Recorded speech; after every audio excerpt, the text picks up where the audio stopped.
I keep telling myself that I don't have enough time for my creative work.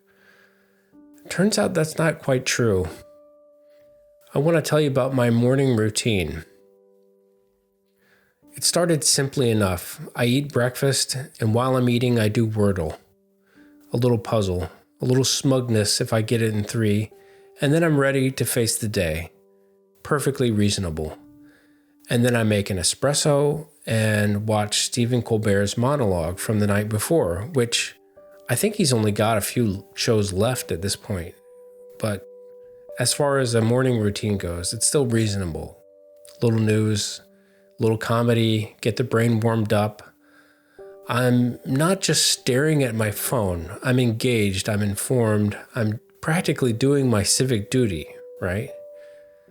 But because I watch Colbert, then YouTube, being the helpful entity that it is, suggests that I watch Jimmy Kimmel. And I thought, sure, why not? It's just one more. And then Seth Meyers appeared, and I noticed something actually kind of interesting. It was fascinating to see how 3 different comedians approached the same news on the same night. 3 different angles, 3 different rhythms. It almost feels like I'm doing research. So I started watching all 3 every day. What had started as a way to begin the morning with a laugh had quietly become a late night comedy festival at 8 a.m. before I'd done a single thing. And by the time I'd finished, I was kind of worn out from processing all of that. And then it was about time for another espresso. And then, oh yeah, the dog needs to go out. And then, wait, why do I have such little time to do my creative work? Here's the thing I want to focus on for a minute because I think it matters. I wasn't being lazy. I wasn't doing nothing.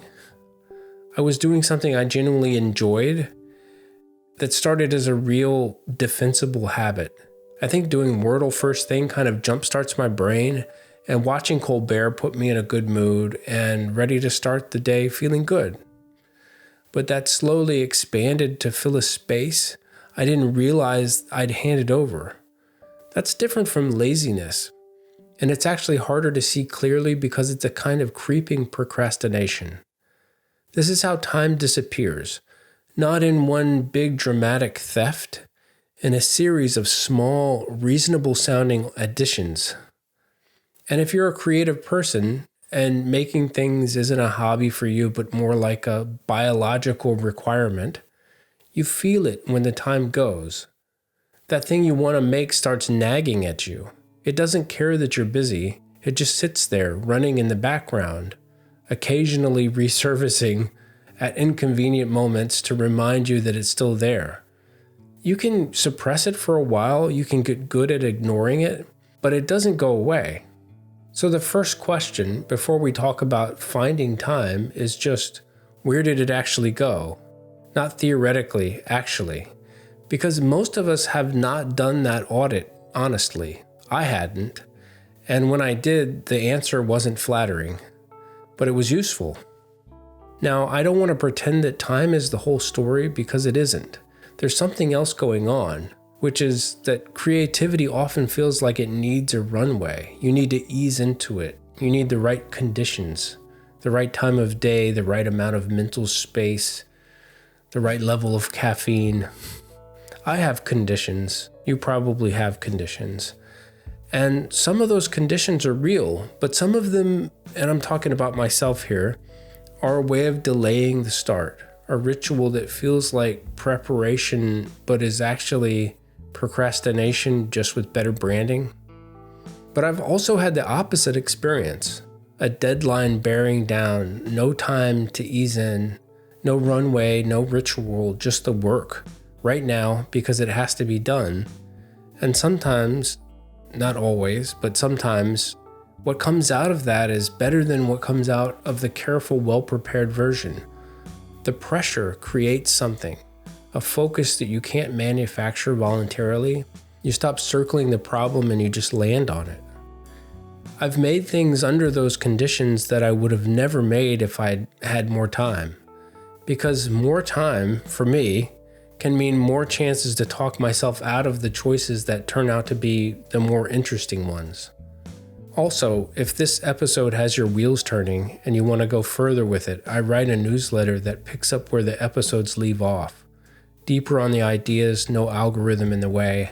Just go to ktfpod.com, links in the description. This actually relates to a recent episode I did on intuition. When you have no time, you stop agonizing. You can't afford to. You make a call. This, not that. And sometimes you end up where you wouldn't have planned. You take a left turn you would have edited out at some point in the planning stage, and it opens things up. What does that tell us? I think it tells us that some of the agonizing we do when we have time isn't actually about quality.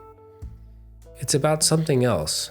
Keeping options open, avoiding commitment, not having to stand behind a choice. The constraint removes that option, and sometimes that's a gift. So the question I've been stuck on, and I don't have a clean answer to this, is whether you can access that kind of permission without actually being strapped for time. Whether you can decide deliberately to just make the call and move on, even when you don't have to artificially remove the runway and see what happens.